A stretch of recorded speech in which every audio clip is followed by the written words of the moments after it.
ఆకాశవాణి ప్రాంతీయ వార్తలు చదువుతున్నది సాయి సిష్లా. ఈరోజు వార్తల్లోని ముఖ్యాంశాలు.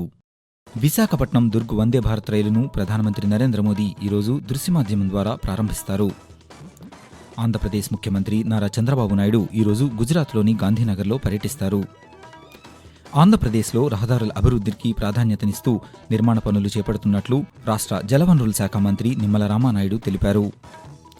తెలంగాణలో అధికారంలోకి వచ్చిన 6 నెలల్లో 2 లక్షల రూపాయల వరకు రైతు రుణమాఫీ చేశామని ముఖ్యమంత్రి రేవంత్ రెడ్డి తెలిపారు. ఈరోజు ఈద్ మిలాదున్నబీ పండుగను జరుపుకుంటున్నాం. వార్తల వివరాలు. విశాఖపట్నం దుర్గ్ వందే భారత్ రైలు ఈరోజు ప్రారంభం కానున్నది. భారత ప్రధానమంత్రి నరేంద్ర మోదీ దృశ్యమాధ్యమ విధానం ద్వారా ఈ రైలును ప్రారంభిస్తారు. ఈ రైలు విశాఖపట్నం, ఛత్తీస్గఢ్లోని దుర్గ్ మధ్య ప్రయాణించనున్నది. దీంతో విశాఖపట్నం నుండి అనుసంధానమైన వందే భారత్ రైళ్ల సంఖ్య 4కు చేరుతుంది. ఆంధ్రప్రదేశ్ ముఖ్యమంత్రి నారా చంద్రబాబు నాయుడు ఈరోజు గుజరాత్లోని గాంధీనగర్లో పర్యటిస్తారు. పర్యటనలో భాగంగా గాంధీనగర్లో జరిగే పునరుత్పాదక ఇంధన పెట్టుబడిదారుల సమావేశం 2024లో పాల్గొంటారు. ఈ సమావేశంలో రాష్ట్రంలో పెట్టుబడుల కోసం జాతీయ, అంతర్జాతీయ ప్రతినిధులతో చర్చిస్తారు. ఆంధ్రప్రదేశ్లో పెట్టుబడి అవకాశాలు, మానవ వనరుల గురించి వివరించి పరిశ్రమల ప్రతినిధులను ఆహ్వానించనున్నారు. ఆంధ్రప్రదేశ్లో రహదారుల అభివృద్ధికి మొదటి ప్రాధాన్యత ఇచ్చి నిర్మాణ పనులు చేపడుతున్నట్లు రాష్ట్ర జలవనరుల శాఖ మంత్రి నిమ్మల రామానాయుడు తెలిపారు. పశ్చిమ గోదావరి జిల్లా పాలకొల్లులో నూతనంగా నిర్మించనున్న రహదారి నిర్మాణ పనులకు మంత్రి భూమి పూజ నిర్వహించారు. ఈ సందర్భంగా ఆయన మాట్లాడుతూ రాష్ట్రంలోని రహదారుల అభివృద్ధికి సమీకృత ప్రణాళిక రూపొందించాలని ప్రభుత్వం నిర్ణయించిందని తెలిపారు. ప్రభుత్వ, ప్రైవేటు భాగస్వామ్యం పీపీపీ విధానంలో రాష్ట్రంలో రహదారుల నిర్మాణ పనులు చేపడుతున్నామని ముఖ్యమంత్రి పేర్కొన్నారు. తెలంగాణలో అధికారంలోకి వచ్చిన 6 నెలల్లో 2 లక్షల రూపాయల వరకు రైతు రుణమాఫీ చేశామని ముఖ్యమంత్రి రేవంత్ రెడ్డి తెలిపారు.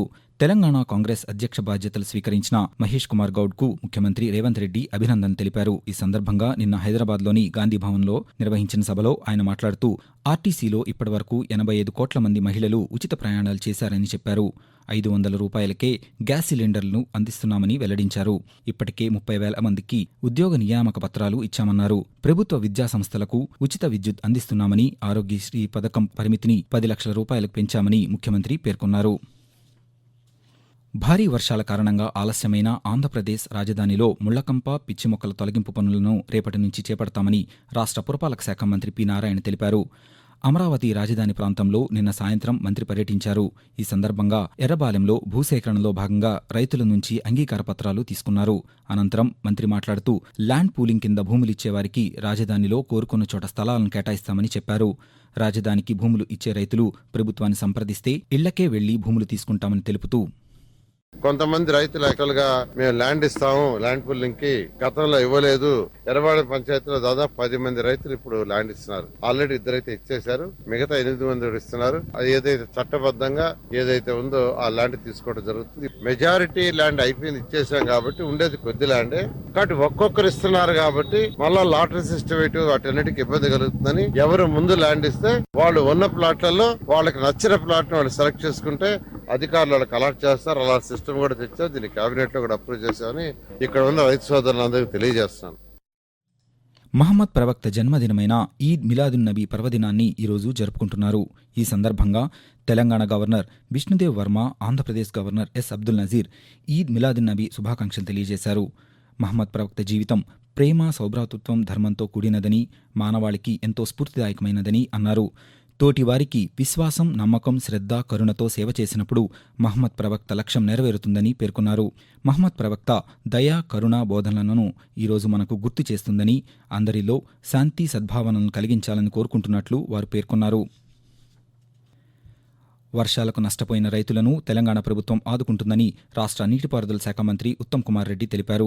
సూర్యాపేట జిల్లాలోని నడిగూడెం మండలం కాగిత రామచంద్రపురంలో నాగార్జునసాగర్ ఎడమ కాలువ తెగిపోయిన ప్రాంతాన్ని మంత్రి నిన్న పరిశీలించారు. ఈ సందర్భంగా ఉత్తమ్ కుమార్ రెడ్డి మాట్లాడుతూ భారీ వర్షాలకు తెలంగాణ వ్యాప్తంగా 10,300 కోట్ల రూపాయల మేర ఆస్తి నష్టం జరిగిందని, ఇళ్లు కూలిపోయిన బాధితులకు ఇందిరమ్మ పథకంలో భాగంగా నూతనంగా ఇళ్లు నిర్మించి ఇస్తామని చెప్పారు. వరదల్లో మృతి చెందిన బాధిత కుటుంబాలకు ప్రభుత్వం 5 లక్షల రూపాయల నష్టపరిహారం చెల్లిస్తోందని తెలిపారు. నాగార్జునసాగర్ ఎడమ కాలువ పునర్నిర్మాణానికి 2.10 కోట్ల రూపాయల వ్యయంతో చేపట్టిన పనులను వేగంగా పూర్తి చేయాలని అధికారులను మంత్రి ఆదేశించారు. ఆకాశవాణి ప్రాంతీయ వార్తలు వింటున్నారు. బుడమేరు వరద వస్తుందంటూ జరుగుతున్న వదంతులను నమ్మవద్దని ఆంధ్రప్రదేశ్ పురపాలక శాఖ మంత్రి పి నారాయణ కోరారు. విజయవాడ వరద ప్రభావిత ప్రాంతాల్లో మంత్రి పర్యటించి కండ్రికలో జరుగుతున్న పారిశుధ్య పనులను పరిశీలించారు. అనంతరం ఇళ్లలోకి వెళ్లి బాధితులను పరామర్శించారు. ఈ సందర్భంగా నారాయణ మాట్లాడుతూ విజయవాడలో వరద పరిస్థితి మెరుగుపడిందని, అగ్నిమాపక యంత్రాలతో ఇళ్లను శుభ్రం చేయిస్తున్నామన్నారు. మళ్లీ వరద అంటూ ప్రచారం చేసేవారిపై ఫిర్యాదు చేశామని తెలిపారు. అసత్య ప్రచారాలకు పాల్పడితే చట్టపరమైన చర్యలు తీసుకుంటున్నామని మంత్రి హెచ్చరించారు. హైదరాబాద్లో గణేష్ నిమజ్జనం దృష్ట్యా మెట్రో రైల్ ప్రత్యేక ఏర్పాట్లు చేసింది. రేపు అర్ధరాత్రి 2 గంటల వరకు మెట్రో రైలు నడుస్తాయని హైదరాబాద్ మెట్రో రైల్ సంస్థ వెల్లడించింది. చివరి స్టేషన్ నుండి రాత్రి 1 గంటకు చివరి రైలు బయలుదేరుతుందని పేర్కొంది. నిమజ్జనం ముగిసే వరకు అవసరాన్ని బట్టి అదనపు రైలు నడుపుతామని అధికారులు తెలిపారు. సుప్రసిద్ధ కర్ణాటక సంగీత విద్వాంసురాలు ఎంఎస్ సుబ్బలక్ష్మి జయంతి ఈరోజు. భారతదేశ అత్యున్నత పౌర పురస్కారమైన భారతరత్నను పొందిన మొట్టమొదటి సంగీత కళాకారిణి, ఆసియా నోబెల్ ప్రైజ్గా పరిగణించే రామన్ మెగసెసే పురస్కారం పొందిన తొలి భారతీయ సంగీత కళాకారిణి అయిన ఆమె తమిళనాడు రాష్ట్రంలోని మదురైలో 1916 సెప్టెంబర్ 16వ తేదీన జన్మించారు. 1926లో 10 సంవత్సరాల వయసులో దేవాలయంలో పాటలు పాడడంతో తొలి సంగీత ప్రదర్శనను ప్రారంభించిన సుబ్బలక్ష్మి నాటి నుండి సంగీత ప్రియులను తన మధురయ స్వరంతో మైమరిపించారు. ఈరోజు అంతర్జాతీయ ఓజోన్ పరిరక్షణ దినోత్సవం నిర్వహిస్తున్నారు. సూర్యుని నుంచి వెలువడే అతినీలలోహిత కిరణాలు భూమిని నేరుగా తాకితే సమస్త జీవరాశి మనుగడకే పెనుముప్పు వాటిల్లుతుంది. అంత ప్రమాదం జరగకుండా సూర్యుని అతినీలలోహిత కిరణాలు మనపై నేరుగా ప్రసరించకుండా సూర్యునికి మనకి మధ్యలో ఉన్న ఓజోన్ పొర మనలను కాపాడుతోంది. ప్రస్తుతం ఈ ఓజోన్ పొర క్షీణిస్తోందని పర్యావరణవేత్తలు గుర్తించారు. ఈ ఓజోన్ పొరను పరిరక్షించే ఉద్దేశంతో 1987 సెప్టెంబర్ 16న ప్రపంచ దేశాల మధ్య మాంట్రియాల్లో ఒక ఒప్పందం కుదిరింది. ఈ సందర్భాన్ని పురస్కరించుకుని ప్రతి ఏటా సెప్టెంబర్ 16ను ఓజోన్ పరిరక్షణ దినోత్సవంగా నిర్వహిస్తున్నారు. ఆంధ్రప్రదేశ్లో 47 మంది డీఎస్పీలను బదిలీ చేస్తూ ప్రభుత్వం ఉత్తర్వులు జారీ చేసింది. నిరీక్షణలో ఉన్న 20 మందికి పోస్టింగులు ఇవ్వగా 20 సబ్ డివిజన్లకు కొత్త సబ్ డివిజనల్ పోలీస్ అధికారులను నియమించింది. అలాగే 5 అధికారులకు విజయవాడ, విశాఖపట్నం నగర కమిషనరేట్ల పరిధిలో ఏసీపీలుగా పోస్టింగులు ఇచ్చింది. అదేవిధంగా ఎస్డీపీఓలుగా ప్రస్తుతం విధులు నిర్వహిస్తున్న వారిలో 7 బదిలీ చేసింది. పోస్టింగులు ఇవ్వని వారిని పోలీసు ప్రధాన కార్యాలయంలో రిపోర్టు చేయాలని ఆదేశించింది. పోలీస్ ఎస్టాబ్లిష్మెంట్ బోర్డు సమావేశంలో తీసుకున్న నిర్ణయం మేరకు డీఎస్పీలను బదిలీ చేస్తూ డీజీపీ సిహెచ్ ద్వారకా తిరుమలరావు ఉత్తర్వులు జారీ చేశారు. విశాఖపట్నం సముద్ర తీరంలో చేపల వేట కొనసాగిస్తున్న పడవలో మంటలు చెలరేగి అగ్ని ప్రమాదం సంభవించింది.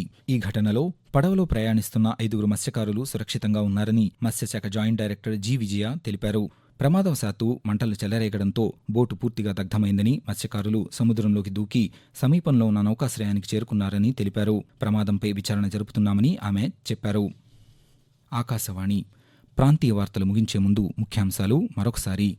విశాఖపట్నం దుర్గ్ వందే భారత్ రైలును ప్రధానమంత్రి నరేంద్ర మోదీ ఈరోజు దృశ్య మాధ్యమం ద్వారా ప్రారంభిస్తారు. ఆంధ్రప్రదేశ్ ముఖ్యమంత్రి నారా చంద్రబాబు నాయుడు ఈరోజు గుజరాత్లోని గాంధీనగర్లో పర్యటిస్తారు. ఆంధ్రప్రదేశ్లో రహదారుల అభివృద్ధికి ప్రాధాన్యతనిస్తూ నిర్మాణ పనులు చేపడుతున్నట్లు రాష్ట్ర జలవనరుల శాఖ మంత్రి నిమ్మల రామానాయుడు తెలిపారు. తెలంగాణలో అధికారంలోకి వచ్చిన 6 నెలల్లో 2 లక్షల రూపాయల వరకు రైతు రుణమాఫీ చేశామని ముఖ్యమంత్రి ఏ రేవంత్ రెడ్డి తెలిపారు. ఈరోజు ఈద్ మిలాదున్ నబీ పండుగను జరుపుకుంటున్నాం. ఆకాశవాణి ప్రాంతీయ వార్తలు ఇంతటితో సమాప్తం.